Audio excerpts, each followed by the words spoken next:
todos.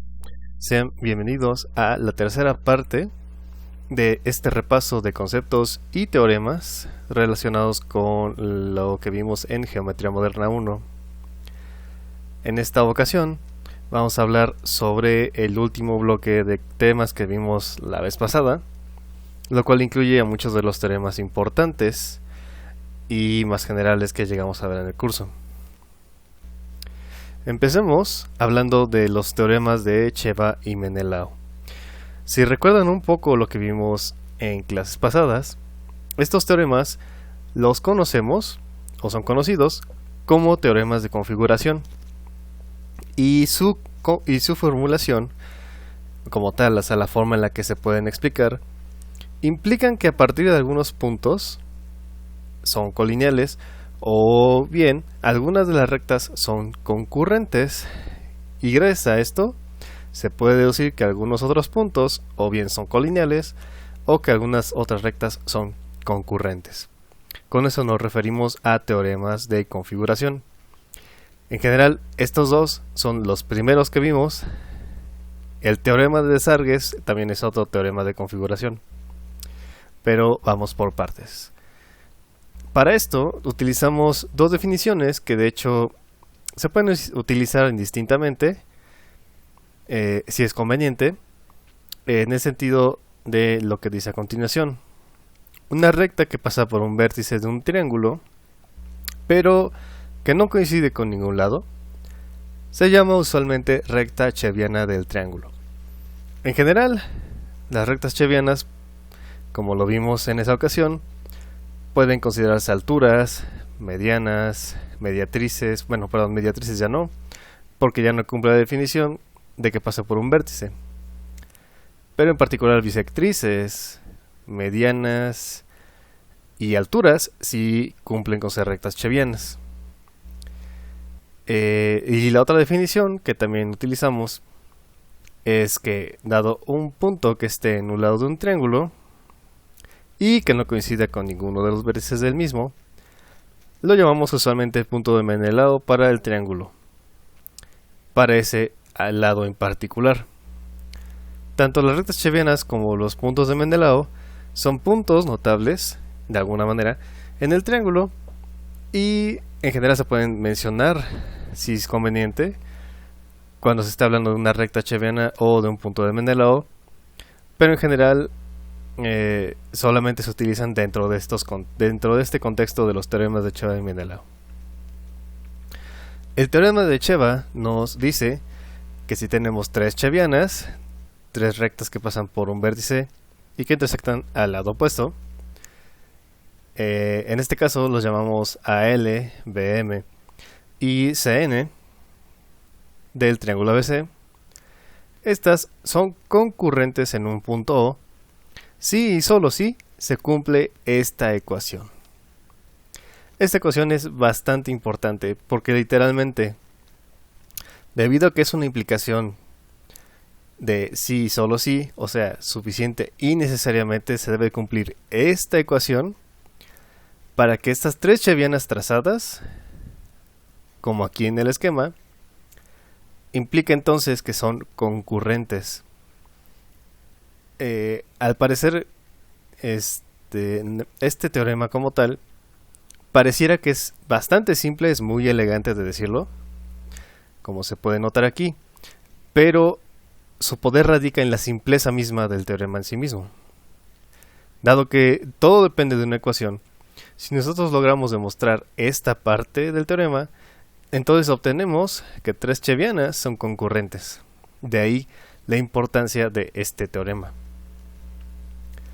En el caso de Menelao, es un teorema similar y de hecho la ecuación es casi la misma salvo por un signo.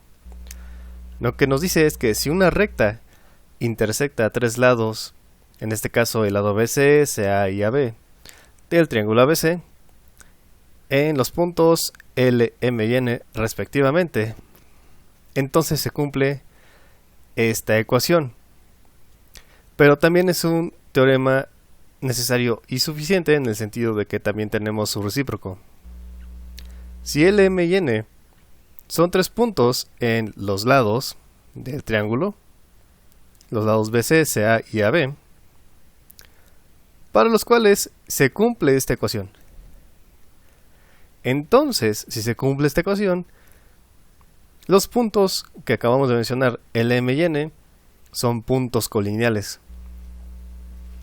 Este también es un teorema súper importante y nada más nos basta comprobar esta ecuación para probar colinealidad. De hecho, esa es justamente como la parte importante del teorema, o que puede más utilizarse en ciertos casos para probar justamente, en el caso de Cheva, la concurrencia, y para el caso de Menelao, la colinealidad de puntos. Estos teoremas, aparte de que tienen su parte, pues digamos, la formulación clásica, también existe su contraparte escrita en forma trigonométrica. Estos teoremas se le pueden mencionar directamente, así como se dice, formas trigonométricas de los teoremas de Cheva y Menelao. Como tal, las hipótesis son las mismas y el enunciado es prácticamente el mismo, salvo que en esta ocasión están involucrados los ángulos para un haz de rectas. En este sentido, si la hipótesis del teorema de Cheva, por ejemplo, para el teorema trigonométrico del teorema de Cheva, si satisfacen las hipótesis, entonces se cumple la ecuación. Y por el contrario, o mejor dicho, de manera recíproca, si L, M y N son puntos respectivamente en los lados BC, CA y AB del triángulo ABC, para los cuales es válida esta relación de arriba, entonces estas rectas van a ser concurrentes. Entonces, en sí el esquema es el mismo, salvo que ahorita estamos considerando más bien los ángulos formados por esas intersecciones de las chevianas para considerar su forma trigonométrica. Solamente ese es el único cambio. En el sentido del teorema de Menelao, su forma trigonométrica es prácticamente lo mismo, tiene esa misma idea. Si tenemos sus hipótesis, entonces se cumple esta ecuación, y de manera inversa, si se cumple la ecuación, entonces L, M y N son colineales. Cualquiera de las dos posibles formas son válidas y de hecho se utilizan en distintos teoremas para varios resultados geométricos. Uno de estos resultados geométricos, de hecho, involucra a lo que conocemos como el teorema de la división externa e interna. En este esquema, inclusive, sin necesidad de mencionar lo que nos dice el teorema como tal, podemos observar que tenemos tres chevianas que por hipótesis ya van a ser concurrentes y construimos a partir de este esquema, o mejor dicho de los puntos N y M, que son puntos de Menelao, podemos trazar justamente la línea que los une y obtener un punto L', de tal forma que entonces N, M y L' son colineales, por lo cual estarían cumpliendo el teorema de Menelao. En este esquema en particular, están involucrados ambos teoremas, y al hacer uso de las ecuaciones que los involucran, obtenemos entonces que este punto L en particular divide de manera interna al segmento BC en la misma razón que lo hace L', pero de manera externa. ¿Esto qué quiere decir? Que literalmente la manera en la que estamos dividiendo al segmento BC por L y por L' es en la misma razón, salvo por un signo. Y esto se puede demostrar fácilmente utilizando los dos teoremas, tanto el teorema de Cheva como el de Menelao.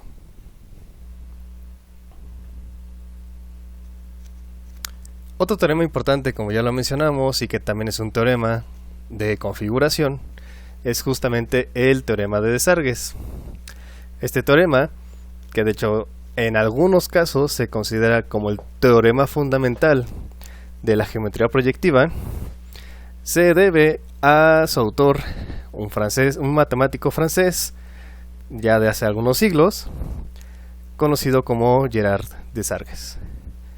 Este matemático, ingeniero e inclusive contemporáneo de Mersenne y Fermat, enunció el siguiente teorema: Si dos triángulos están en perspectiva, los puntos de intersección de lados correspondientes son colineales. Inversamente, si los puntos de intersección de los lados correspondientes de dos triángulos son colineales, los triángulos entonces así están en perspectiva.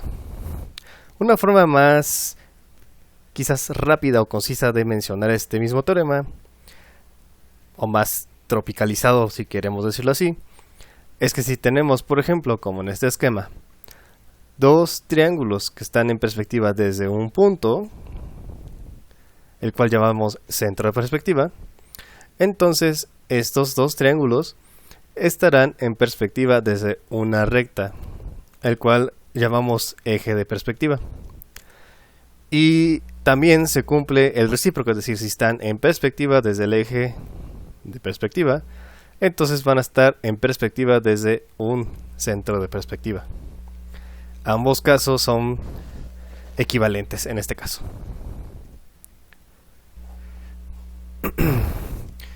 Otro tema también importante, y es con el que cerramos el curso pasado, es acerca de los puntos y líneas armónicos. Este tema en particular fue bastante curioso en el sentido de que muchos de los ejercicios que estuvimos haciendo y de los conceptos que mencionamos involucraban ya de manera intrínseca esta definición, pero nunca la decíamos de manera explícita.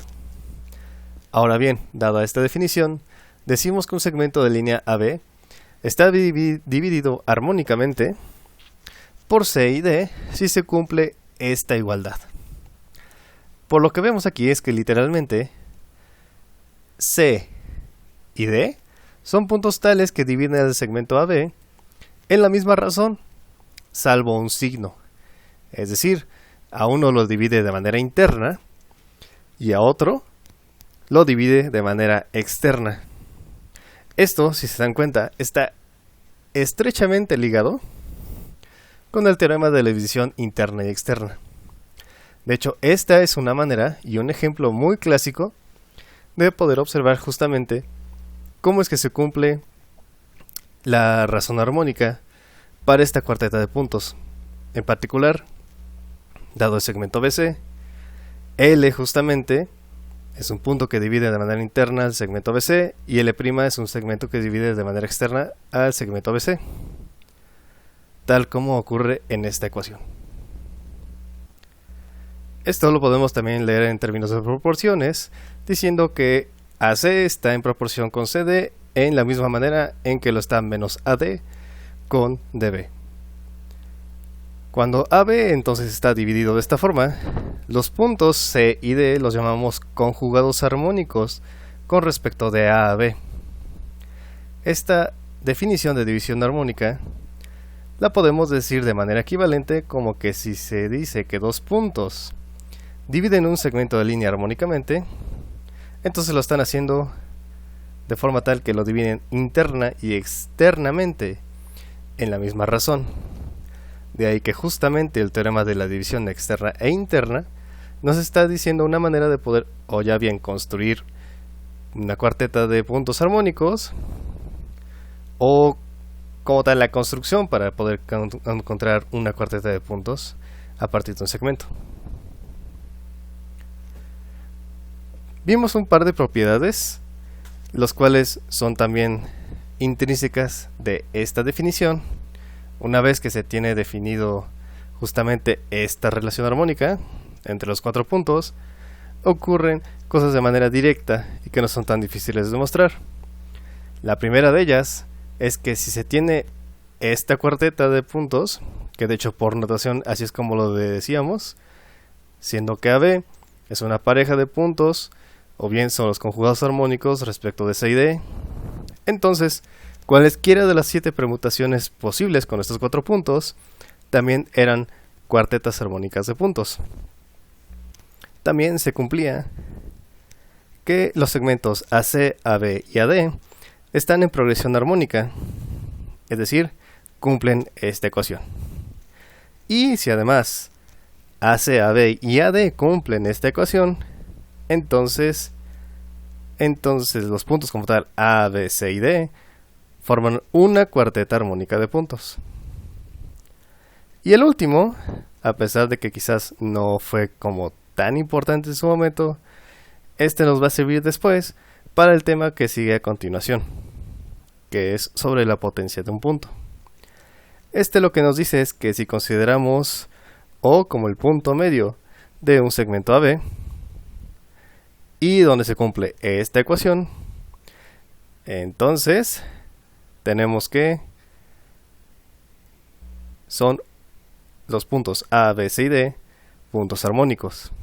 O bien, que si son puntos armónicos, entonces se va a cumplir esta ecuación. Aquí hay que considerar que O es un punto extra dentro de la cuarteta armónica de puntos, pero es un punto que nos sirve para decir que es el punto medio del segmento AB y que nos va a servir como referencia más adelante. De igual forma que estábamos hablando de los teoremas de Cheva y Menelao, en su contraparte trigonométrica, algo muy similar ocurre también para cuartetas armónicas de puntos. En este caso, hablando sobre líneas o haces de rectas.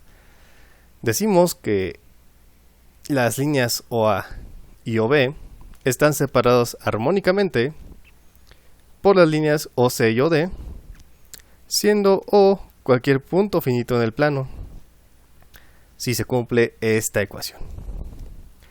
Es decir, prácticamente tenemos la misma ecuación para el caso de una cuarteta armónica de puntos, salvo que en esta ocasión estamos hablando más bien de los ángulos involucrados en el haz con vértice en O.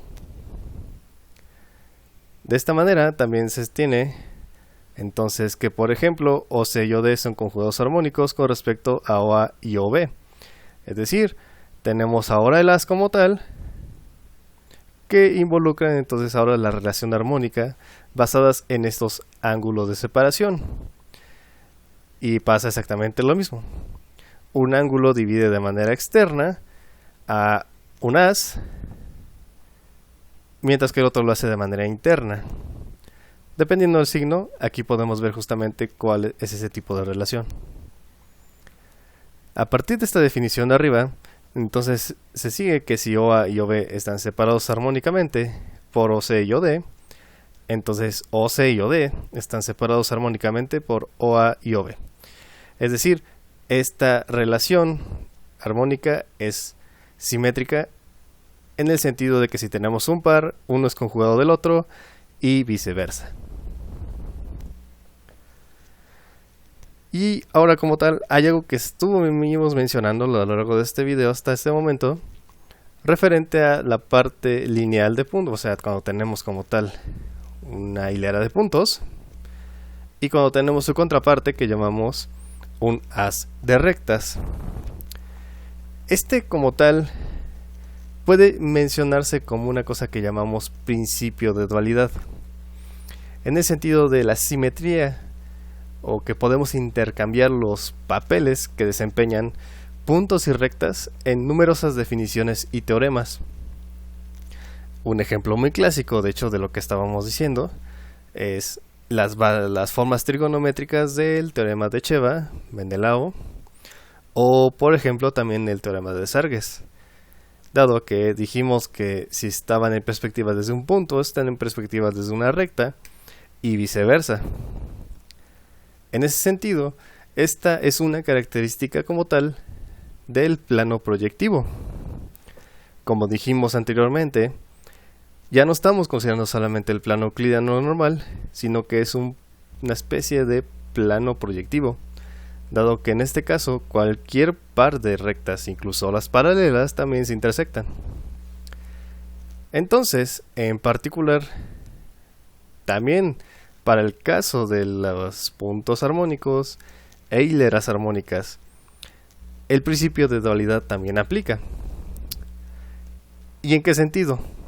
Bueno, viendo este teorema que a continuación vamos a mencionar, va a quedar mucho más claro. La hilera de puntos en que las líneas de un haz armónico cortan cualquier línea que no pase por el vértice del haz es una hilera armónica. También inversamente se tiene que si existe un haz de líneas obtenido uniendo 4 puntos armónicos con cualquier punto que no esté en esa línea, entonces tendríamos un haz armónico. Es decir, podemos partir de que este diagrama, si tenemos primero el haz, cualquier transversal con ese haz nos va a dar una cuarteta armónico de puntos. Y al revés, si partimos de una cuarteta armónica de puntos, podemos obtener un haz armónico. Por lo cual, esta propiedad que podemos trasladar entre haces y rectas, incluso aquí se puede ver que esta es una transversal que está completamente angulada con respecto a esta otra y no es paralela, también es una cuarteta armónica de puntos, porque inicialmente si esta es una cuarteta armónica de puntos, esta hilera armónica de puntos mejor dicho, se traslada la propiedad hacia este haz, y este haz traslada esa misma propiedad de armónicos hacia esta transversal, lo que quiere decir entonces que el ser armónico es una propiedad proyectiva. Otros teoremas también importantes que mencionamos refiriéndonos a la parte de armónicos es, por ejemplo, el siguiente.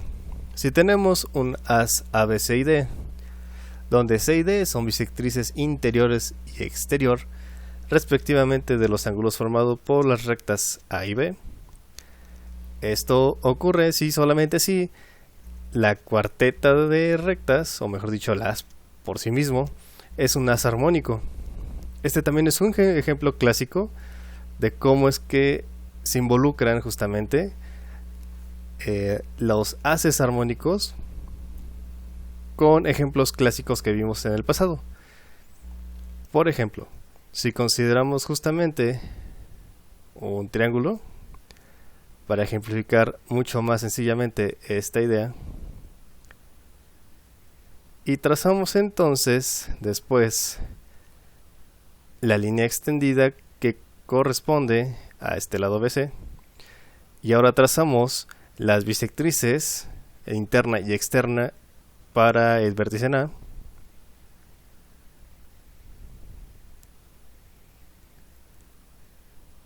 entonces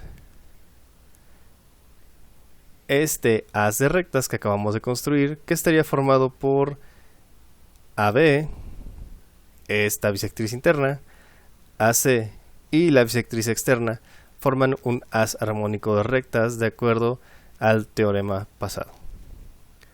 Esto porque esta es una bisectriz interna y esta es una bisectriz externa de este ángulo, es decir, del ángulo formado por las otras dos rectas.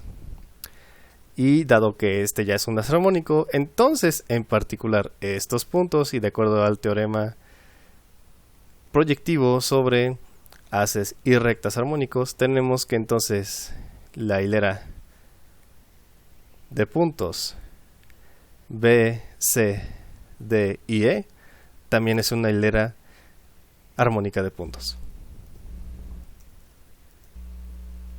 Por último, el último teorema que vamos a mencionar, y que de hecho no demostramos en su momento, pero en esta ocasión solamente lo vamos a mencionar, y más tarde seguramente vamos a necesitar probarlo para poder continuar con parte de la teoría a lo largo, bueno, en general del curso, dado que es un teorema bastante importante.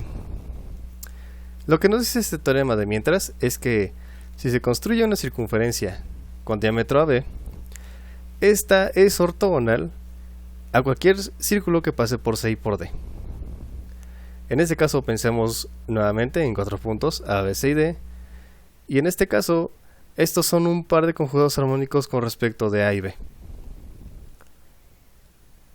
Entonces, lo que nos dice esta primera parte del teorema es que si tenemos una cuarteta armónica de puntos y construimos una circunferencia con diámetro AB, entonces cualquier otra circunferencia que pase por C y D va a ser ortogonal a la que tiene diámetro AB.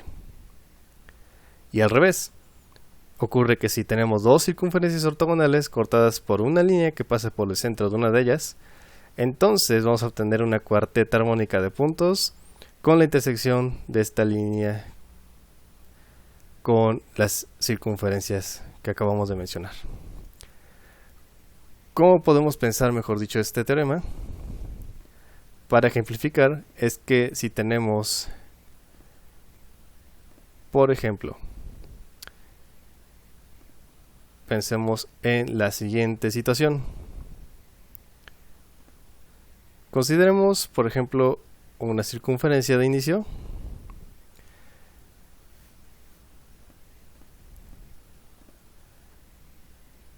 y este sería su diámetro. Nosotros, por como lo vimos en el curso pasado, sabemos cómo construir el cuarto armónico de un punto. Vamos a considerar en particular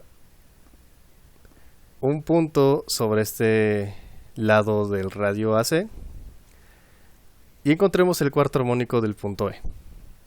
Hay varias maneras de hacerlo, si recordamos, pero en esta ocasión vamos a tratar de hacerlo utilizando el teorema de la división externa e interna. Si recordamos, teníamos que construir un triángulo y después trazar ciertas chevianas para poder trazar el cuarto armónico, considerando, o mejor dicho, el cuarto armónico de la recta B. Para esto trazamos entonces dos chevianas distintas y todas tienen que pasar por el mismo punto de intersección. Una vez que obtenemos esto, ahora vamos a trazar la línea de Menelao que une a estos puntos de Menelao, en particular H y F.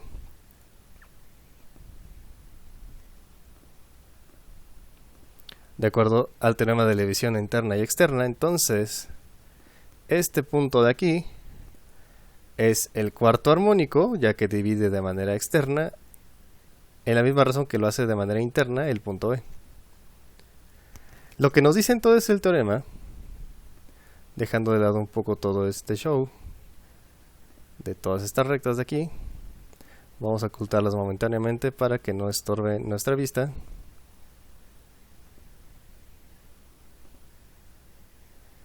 Ahora bien, consideremos ahora una nueva circunferencia. Si trazamos una circunferencia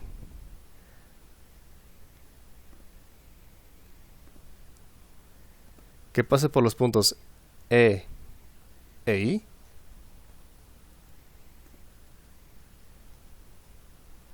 y aquí podemos hacer algo más sencillo todavía, inclusive podemos trazar el punto medio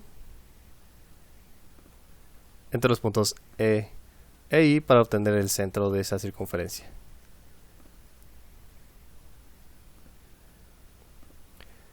De acuerdo a lo que nos dice el teorema, entonces, esta cuarteta de armónico de puntos, es decir, la D, C, E e I, son cuatro puntos armónicos. En particular, esta circunferencia grande es tal que tiene como diámetro a dos extremos de la cuarteta armónica. Y esta otra que construimos aquí está pasando por los puntos E e I, los cuales son conjugados armónicos respecto de D y C. Entonces así, estas dos circunferencias son ortogonales. Con ortogonales me refiero a que los puntos de intersección, que podemos ver aquí justamente, son tales que entre sus tangentes forman un ángulo de 90 grados. Y esto no solamente ocurre así, sino que literalmente puede ser para cualquier circunferencia que pase por los puntos E e I. Siempre podemos obtener circunferencias ortogonales. Y al revés, si tenemos circunferencias ortogonales, entonces cualquier línea por un diámetro de una de las dos circunferencias nos dará como resultado una cuarteta armónica de puntos. Hasta este momento ahorita este teorema como tal quizás no tiene tanta relevancia, pero lo vamos a utilizar con más detalle en temas posteriores. Y como tal, con esto cerramos nuestro repaso y hablaremos ya como tal, ahora sí, de los nuevos temas de Geometría Moderna 2, iniciando por la potencia de un punto, lo cual veremos en el siguiente video.